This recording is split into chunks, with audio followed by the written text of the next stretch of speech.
Hello, everyone. I just recorded this whole entire thing and forgot to plug in my microphone. So,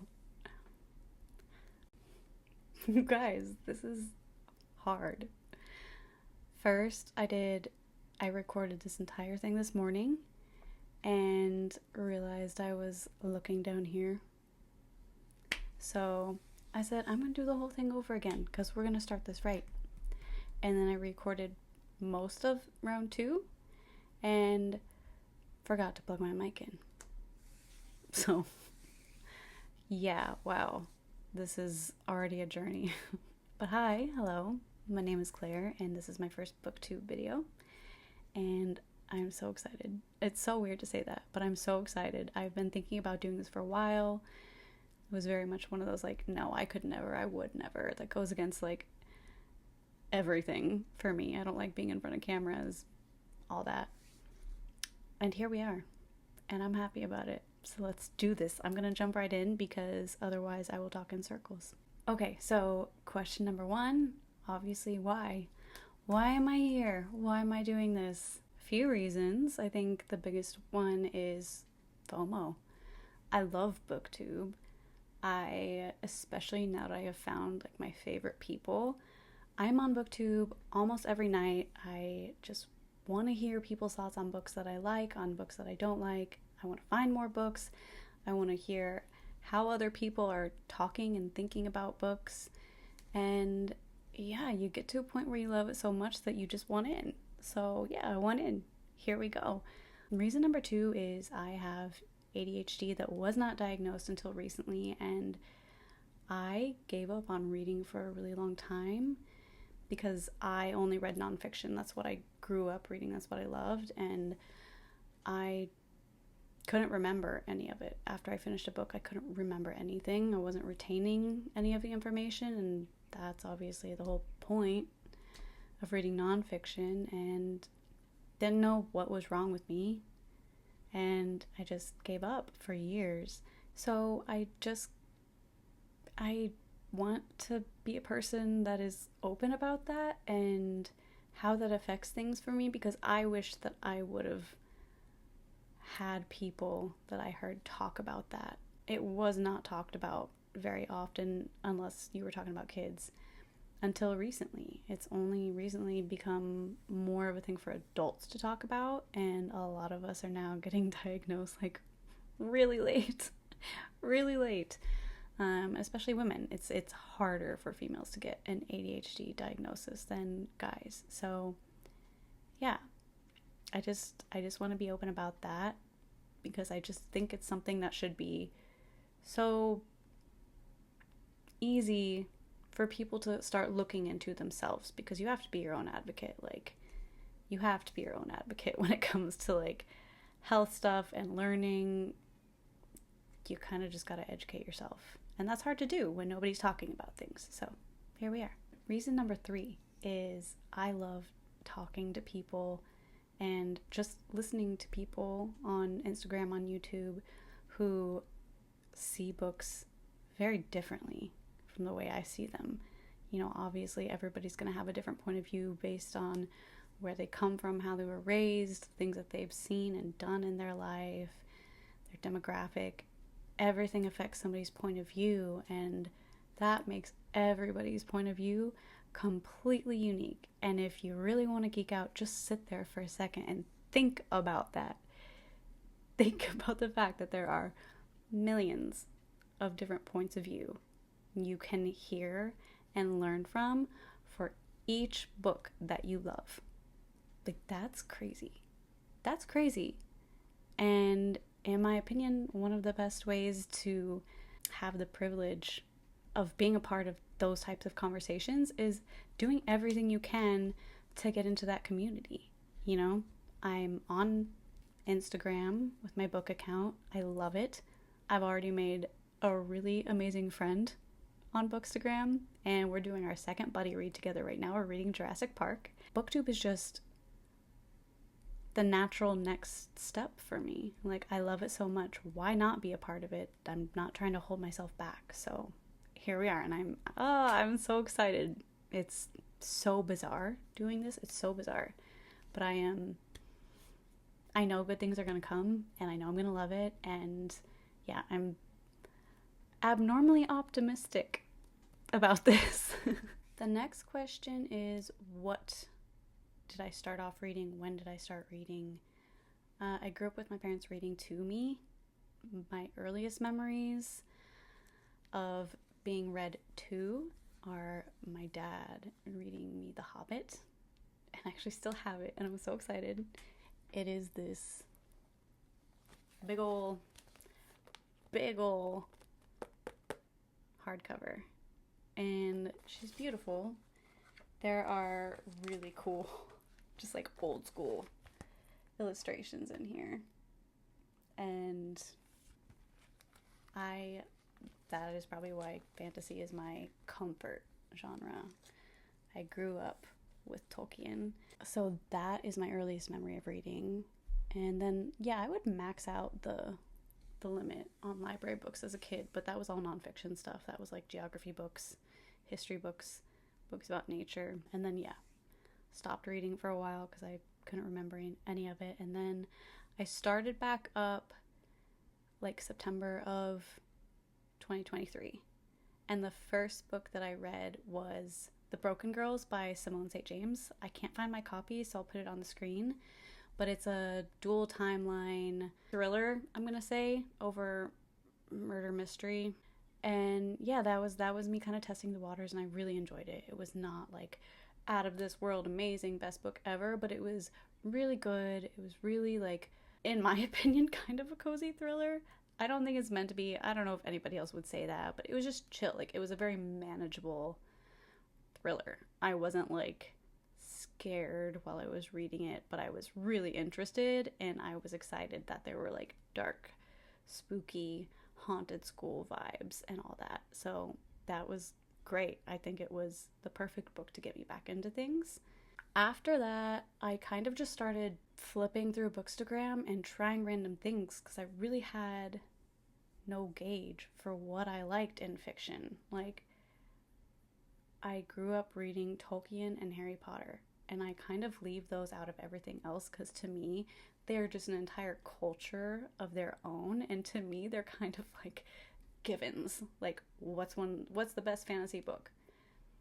I'm never going to talk about Tolkien on like top lists because I mean, like, I'll mention that I'm leaving him off, but otherwise just like nobody else has a shot for me, because not only is he actually brilliant, but I'm so attached to him, and I'm so attached to Harry Potter that it's just not really fair to judge things against them. But I started trying, I tried romantasy, I tried sci-fi, I tried contemporary fiction, I tried all vibes, no plot, which is so not for me. Oh my gosh. I just didn't know that there were books out there that weren't focused on the plot. Like, I grew up reading so the opposite of that when I first found that out, it really blew my mind. But yeah, it's not for me. Neither is classic lit, really. Yeah, so far classic lit is really not for me. Since I don't remember exactly what I read after Simone St. James, I'm just gonna pull out a few like newbie milestone books that were like first loves, or books that kind of were an aha, this is what reading can be moment that truly got me hooked for life. Okay, so the first book is my baby. It is now my favorite book ever. And I will not know what to do if I ever have a book that competes with it, because I'll feel disloyal. Like, that's how attached I am to this book. This was a relief for me, let me say that. This book was a relief for me because you hear so many people talking about books that just have their heart. And I was like, what if I never find a book like that? What if I never find a book that I love that much, where I'm just obsessed with everything about it to my core, and I want to read it over and over again? Because that's when I know I love a book, is if I will actually keep it and read it again. That is like very high praise for me. So that book is Red Rising by Pierce Brown. I don't think I'll even lend this to anybody. I don't think I can like part with it at all. This is a sci-fi book. It's the first of a trilogy, but there's like a trilogy and then time passes and then he did another 3 books. So there's like a saga that is 2 trilogies, which I haven't read the second 3 books yet and I cannot wait. But I'm going to try to be super brief because I will talk about this in other videos. I am attached to every single character in this book. I cared so deeply about everything that was happening immediately. I cried, I laughed, I was nervous, I was fist pumping. I probably shouldn't admit that, but it just made me feel every emotion. I could not wait to read the second one, and then I could not wait to read the third one, and now I cannot wait to read the fourth one. And I was scared to finish the third one because at the time I didn't know there were another 3, and I just did not want it to end. Also, my favorite book character of all time, tied with Gandalf. Okay, Gandalf has a special place in my heart, but tied with Gandalf is my other favorite book character, and they are in here. And gosh darn it, this book is so good. Y'all need to read it if you have not.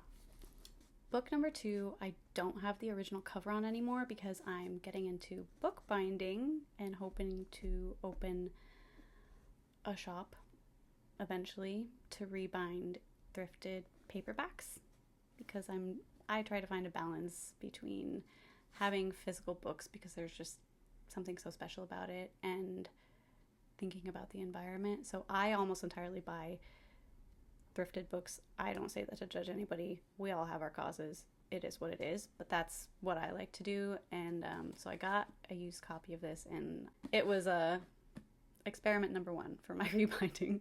And I don't like the design, so also don't judge my binding on this book. But it's Sky in the Deep by Adrienne Young. I really love this character. The main character in this is a Viking story about a warrior woman who thinks her brother is dead. She thinks he died in battle. She saw his body years ago, and her and her dad have been in mourning. And then she is in battle again, and there's her brother fighting for the other side. Yeah, he sure is. He sure is. So then she gets captured by her brother's little sidekick. And now she's a slave. Now she's a slave in the village where her not dead brother has been living happily. And it's about that. Hey guys, so I was editing everything, all my footage from my 3rd recording, and it seems like once I get past a minute on a video, it just gets choppy for the whole rest of the video. So I'm kind of going back and filling in the spots where I cut out. So sorry if the flow is a little bit off this video. I've got to figure out exactly what's going on with that. If anybody has any ideas, I used Photo Booth on my computer to record everything. I don't have storage on my phone to do it on my phone.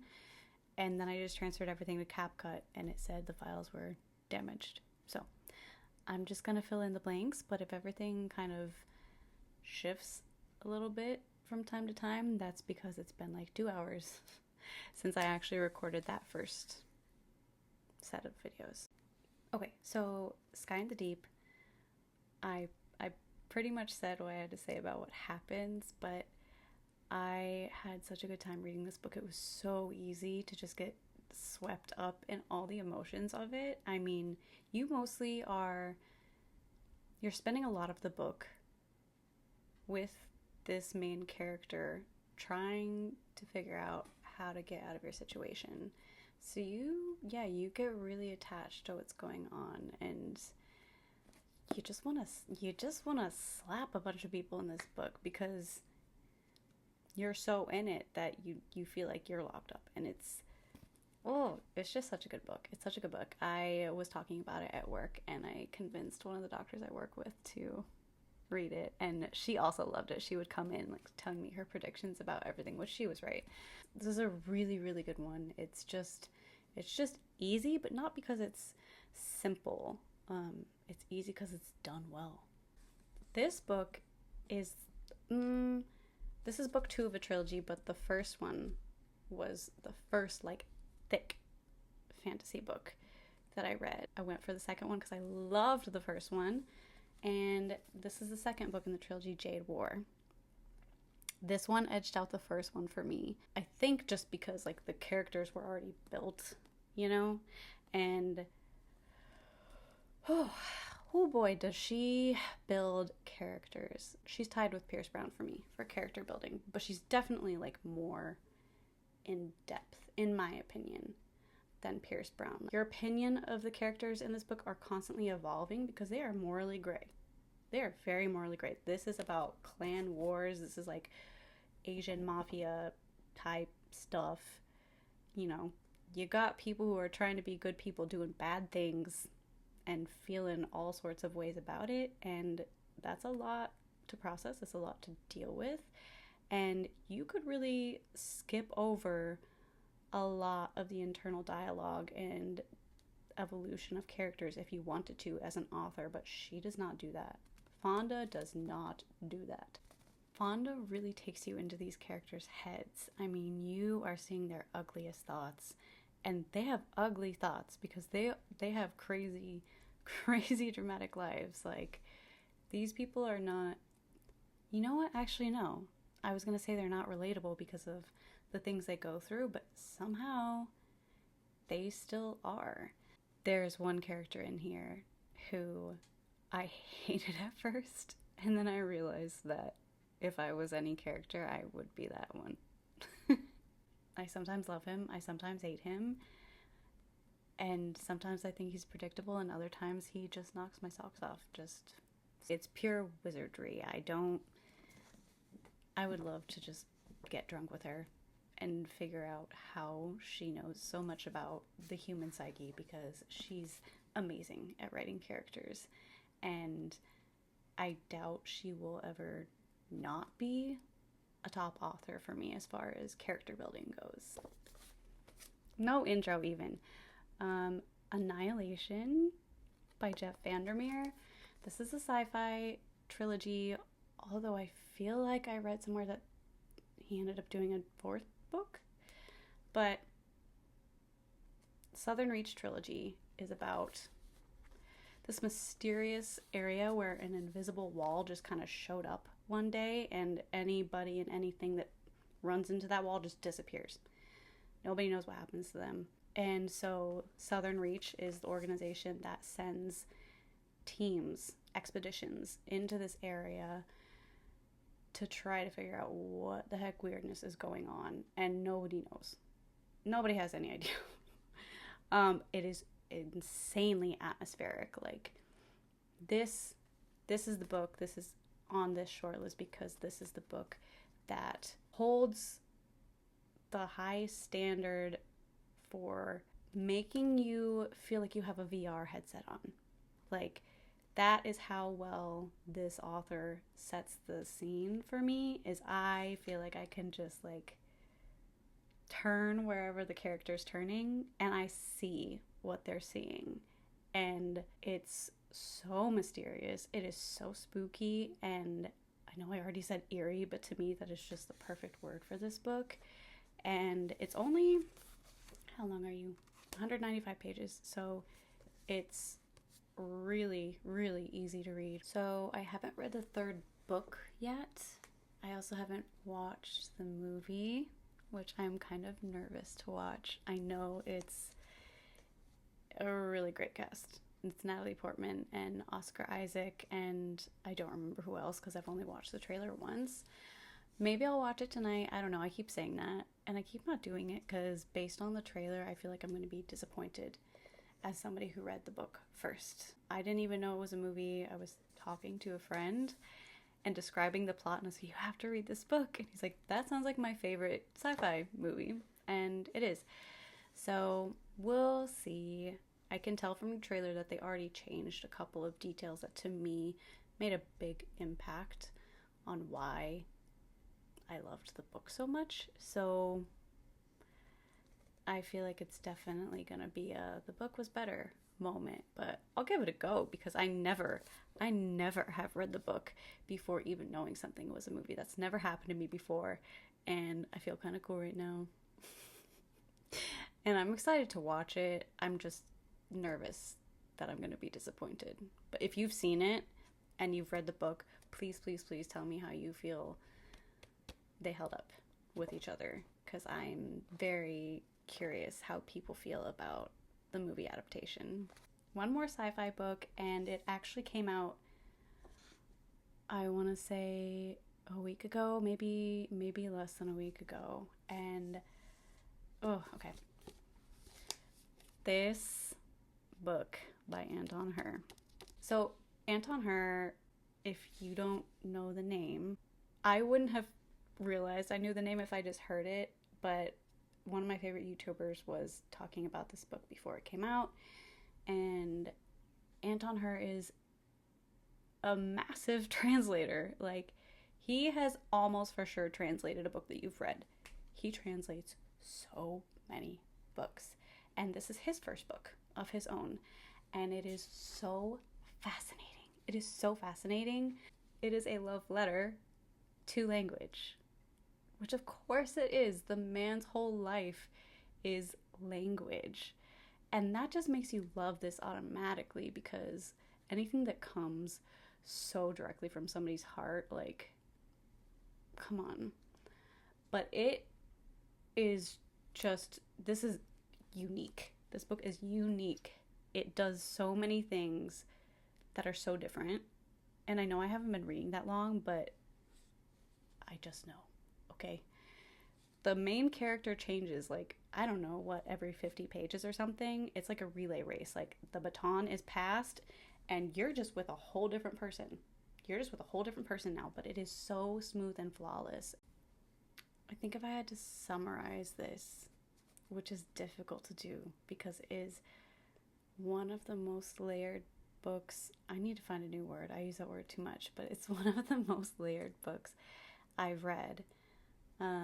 It's definitely about curing disease and trying to make people immortal using nanites, and what that means for someone's soul, once they've been kind of replaced by mechanical parts to some degree. What does that mean? Are they the same person? Are they another version of themselves? Are they a soulless version of themselves?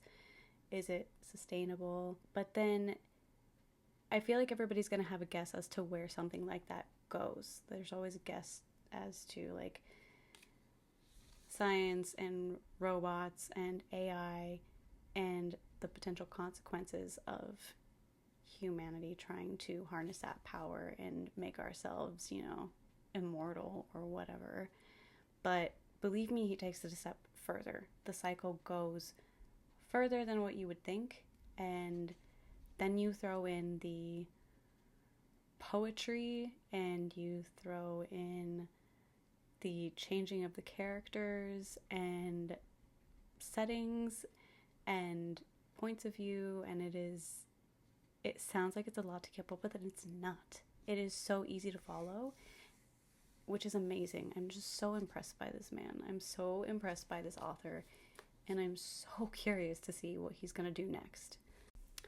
But anyways, that's, I think, all I've got right now. I think that's all I'm going to get into for intro stuff, because I talk enough when I'm just trying to talk about a book. Like, things about me are just going to come out, so I've already got a lot of editing down to do with this. But that is me. I am so excited. I will see you guys next week. I'm going to try to post every week. If anybody wants to hear about book binding stuff, let me know. I'm kind of gonna leave it out until somebody says they want to, like, see the process or hear about the process or see books that I'm working on. I'm still new because it has taken me months of trial and error and days of my life on Reddit. But I'm getting there, and I think it's such a cool freaking hobby. I think it's such a cool hobby, and it makes so much sense since a lot of us are crafty or artsy or just really like to express ourselves. To be able to make a book your own is so cool. So yeah, please leave any book recommendations based off of the ones that I talked about today in the comments. If you have any good booktubers that you really like, I am always trying to find more. Please share anything that you're excited to be reading right now. Like I said, I'm here for the community. I really want to dive into this, so I will see you guys next week. I don't know what I'm going to talk about, but I will see you next week.